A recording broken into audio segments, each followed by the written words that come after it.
माँ, इतनी तेज धूप में आप यहाँ छत पर क्या कर रही हो? कहाँ तेज धूप है बेटा? उफ, 2 मिनट के अंदर ही यहाँ खड़े खड़े मेरे पैर जलने लगे और आप कह रही हो कि धूप तेज नहीं लग रही। अरे अगर इतनी कोमल बनूंगी तो तेरे लिए बढ़िया सा अचार कैसे बना पाऊंगी? बता। पर आपको जरूरत क्या है इतनी मेहनत करने की? अब तो मैं कमाने लगा हूँ, घर का खर्च आराम से चला सकता हूँ, इसीलिए अब आपको इस कड़कती धूप में अचार बनाकर बेचने की जरूरत नहीं है। अच्छी बात है बेटा, पर मैं ये काम इतनी आसानी से नहीं छोड़ पाऊंगी। तुझे याद नहीं, तेरे पिताजी के गुजर जाने के बाद यही अचार बना बना कर तो मैंने अपना और तेरा पेट पाला था बेटा। हाँ माँ, पर तब बात कुछ और थी, अब इसकी कोई जरूरत नहीं है। चलो आप फौरन नीचे चलो मेरे साथ।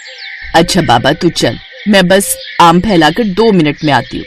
अपनी माँ अमृता की बात सुनकर अर्जुन मुस्कुराकर सीढ़ियों से नीचे उतरने लगा।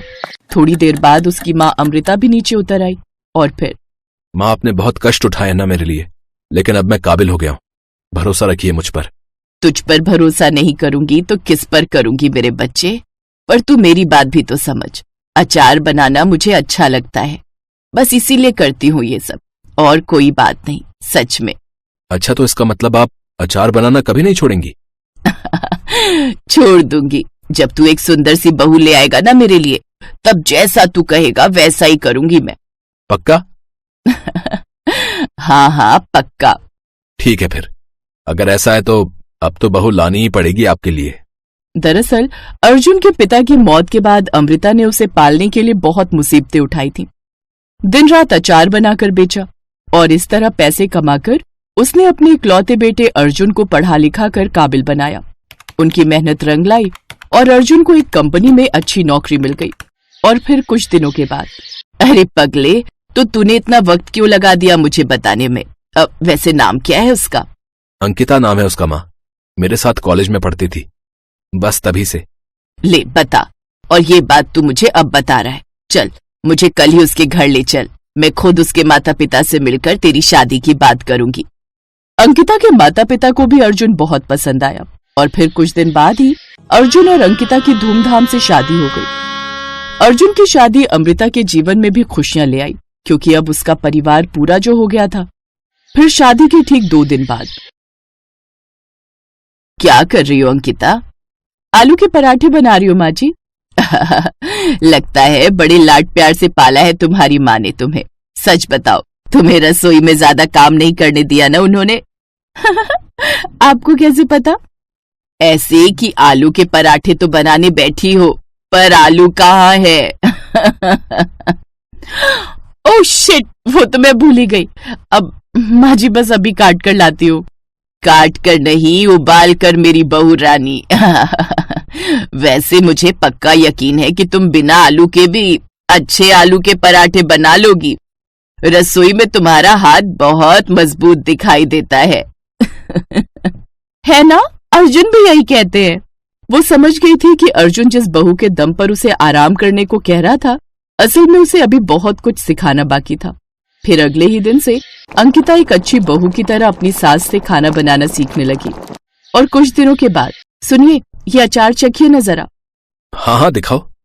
माँ, आपके हाथों के अचार का जवाब नहीं है। माँ जी ने नहीं, मैंने बनाया है इस बार। क्या तुम सच कह रही हो? हाँ अर्जुन, अब मैंने तेरी पत्नी को भी अचार बनाना सिखा दिया है ना स्वाद बढ़िया? अब हम दोनों मिलकर अचार बनाए करेंगी।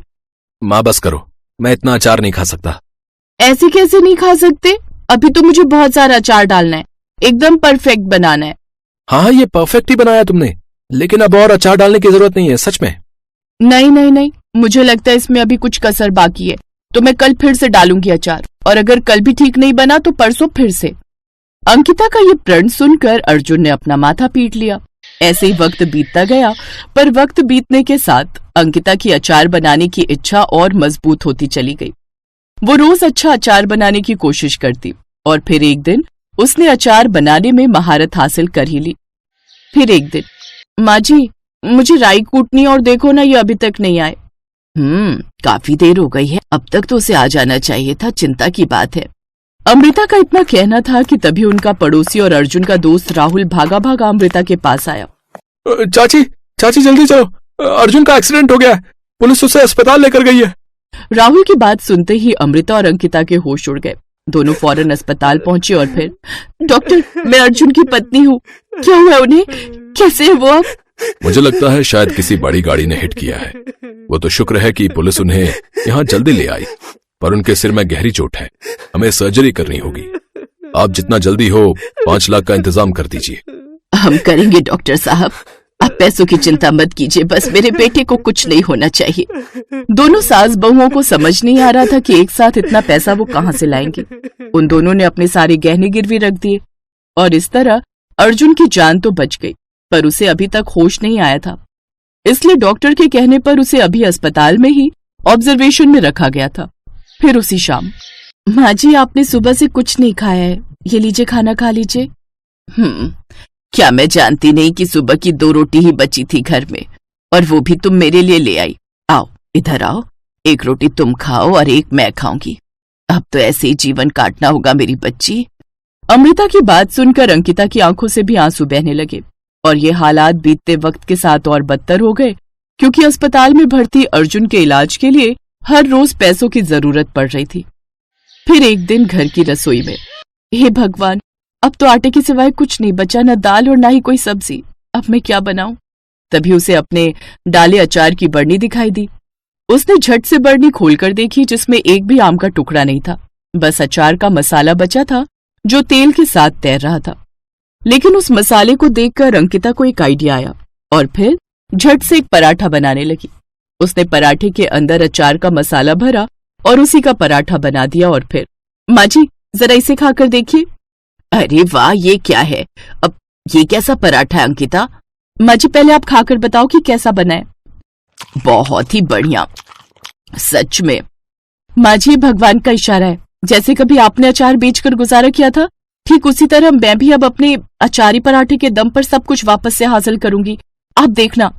अगले दिन से ही अमृता और अंकिता एक ठेले पर अचारी पराठे बनाकर बेचने लगी और फिर धीरे धीरे उन दोनों की मेहनत रंग लाई और फिर दोनों सास बहू ने मिलकर एक छोटा सा होटल खोल लिया। कमाए हुए पैसों से उन दोनों ने अर्जुन का और भी अच्छे अस्पताल में इलाज कराया और फिर, माँ, मुझे लगता था कि इस संसार की सबसे मजबूत महिला आप हैं, पर आपने तो अंकिता को भी अपने जैसा ही बना दिया। अंकिता, मुझे तुम पर गर्व है।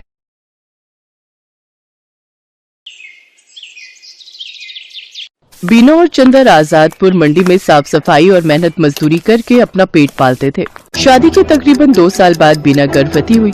दोनों ही पति पत्नी इस बात से बहुत खुश थे और बेसब्री से नए मेहमान के आने का इंतजार कर रहे थे, लेकिन होनी को शायद कुछ और मंजूर था। एक शाम जब दोनों काम से घर लौट रहे थे तो रास्ते में रेल पटरी क्रॉस करते वक्त चंदर का पैर पटरी में फंस गया। अरे अरे, ये मेरा पैर, अरे ये क्या हो गया जी? जल्दी जल्दी पैर निकालने की कोशिश कीजिए। कोशिश तो कर रहा हूँ बीना, लेकिन ये निकल ही नहीं रहा। बीना भी उसकी मदद करने की कोशिश करती है, लेकिन उसका पैर बाहर नहीं निकल पाता। तभी उन्हें ट्रेन की आवाज आती है। जल्दी कीजिए जी, ट्रेन आ रही है। बीना, मुझे लगता है कि मेरा जाने का वक्त आ गया। तुम जाओ यहाँ से और अपना और मेरे बच्चे का ध्यान रखना। मुझे भागे को अपने बच्चे का मुंह देखे बिना ही इस दुनिया से जाना होगा। नहीं, ऐसा मत कहिए जी, मैं आपके बिना कैसे रह पाऊंगी? मैं भी आपके साथ इसी पटरी पर अपनी जान दे दूंगी। नहीं, हमारे बच्चे के लिए तुम्हें जीना होगा बीना। अब जाओ यहाँ से, तुम्हें हमारे होने वाले बच्चे की कसम। जैसे ही बीना पटरी से दूर जाती है तभी ट्रेन आकर विनोद को पल भर में ही काट देती है। बीना की आंखों के सामने उसके पति की मौत हो जाती है। एक ही पल में उसकी हंसती खेलती दुनिया उजड़ जाती है और वो एक विधवा बन जाती है। चंदर के जाने के बाद बीना बिल्कुल अकेली हो चुकी थी। अब वो अकेले ही मंडी जाती और मेहनत मजदूरी करती और उससे जो कमाई होती उससे अपना पेट भरने लगती है। एक दिन बीना घनश्याम को कुछ प्याज फेंकते हुए देख रही थी।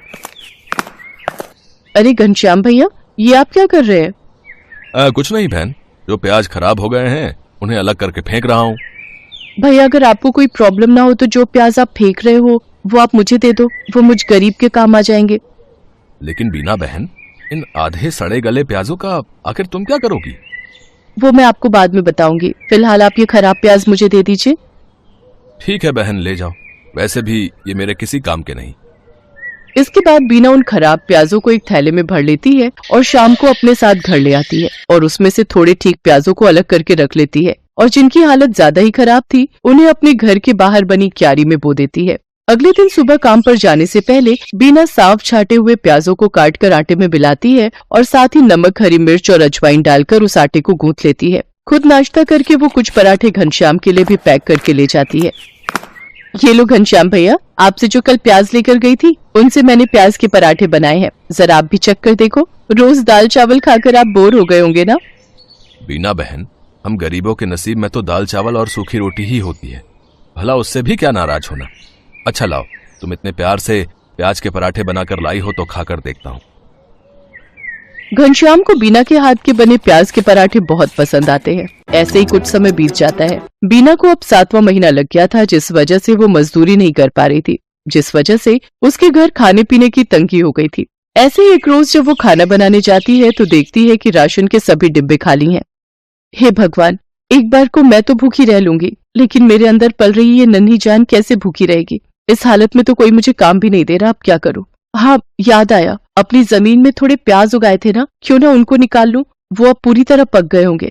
बीना उन प्याजों को निकालती है और पड़ोस से थोड़ा आटा उधार मांग कर ले आती है। उसके बाद स्वादिष्ट प्याज के पराठे बनाती है। उसके पराठों की खुशबू को सूंघते हुए उसकी पड़ोसन आरती वहाँ पहुँच जाती है। अरे वाह बीना, तेरे घर से तो बड़ी ही अच्छी खुशबू आ रही है।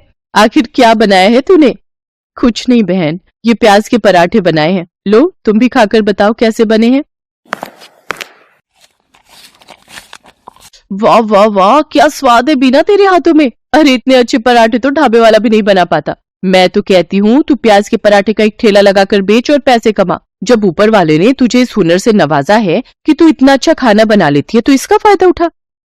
उसकी बात बीना को सही लगी और वो मदद के लिए घनश्याम के पास जाती है। घनश्याम के पास एक पुराना ठेला था जिस पर वो गलियों में जाकर प्याज बेचता था, लेकिन जब उसने मंडी में खुद की दुकान ले ली तब से वो ठेला बेकार ही खड़ा रहता था। घनश्याम वो ठेला बीना को देने के लिए तैयार हो जाता है। घनश्याम शाम को अपना पुराना ठेला लेकर बीना के घर पहुंचता है। ये लो बीना बहन, इसकी मरम्मत मैंने करवा दी है, अब तुम इसका इस्तेमाल कर सकती हो। आपका बहुत बहुत शुक्रिया घनश्याम भैया, आपका ये एहसान मैं कभी नहीं भूलूंगी। अगले दिन सुबह जल्दी उठकर बीना सारी तैयारी कर लेती है और मंडी में जाकर अपने प्याज के पराठों का ठेला लगा लेती है। लेकिन काफी देर तक जब कोई ग्राहक नहीं आता तो वो सोचती है, हे भगवान, दिन ढलने को आ गया लेकिन अभी तक एक भी ग्राहक नहीं आया। अगर ऐसे ही चलता रहा तो मैं अपने होने वाले बच्चे को क्या खिलाऊंगी। लगता है अब बिजनेस चलाने के लिए कोई तरकीब लगानी होगी। एक काम करती हूँ, कम दाम करके बेचती हूँ। एक बार मेरे पराठों का स्वाद सबकी जुबान पर चढ़ गया तो वो कहीं और जा ही नहीं पाएगा। इतना सोचकर बीना आधे दाम में प्याज के पराठे बेचने लगती है। कम दाम में बहुत सारे लोग बीना के पराठे खाने लगे। कुछ दिन बीना ने सबको कम दाम पर ही पराठे बेचे, लेकिन फिर जब उसके ग्राहक बढ़ गए तो उसने रेट बढ़ा दिए। लेकिन तब तक वो पूरी मंडी में प्याज के पराठों वाली के नाम से मशहूर हो चुकी थी। कुछ ही दिनों में उसकी अच्छी खासी कमाई होने लगी थी।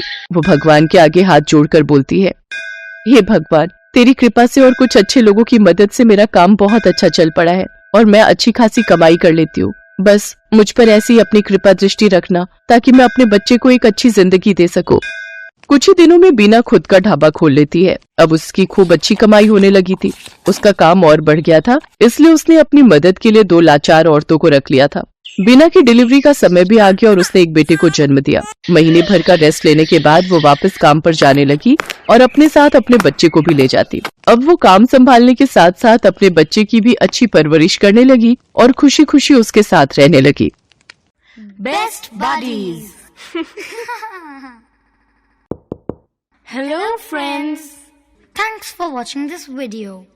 अगर आपको ये वीडियो पसंद आया है तो प्लीज लाइक, सब्सक्राइब, कमेंट्स करें इस वीडियो पर और हाँ, शेयर करना भी ना भूलें। और भी मजेदार वीडियो देखने के लिए नीचे दिए गए बेल आइकॉन को दबाएं। देखते रहिए बेस्ट बडीज।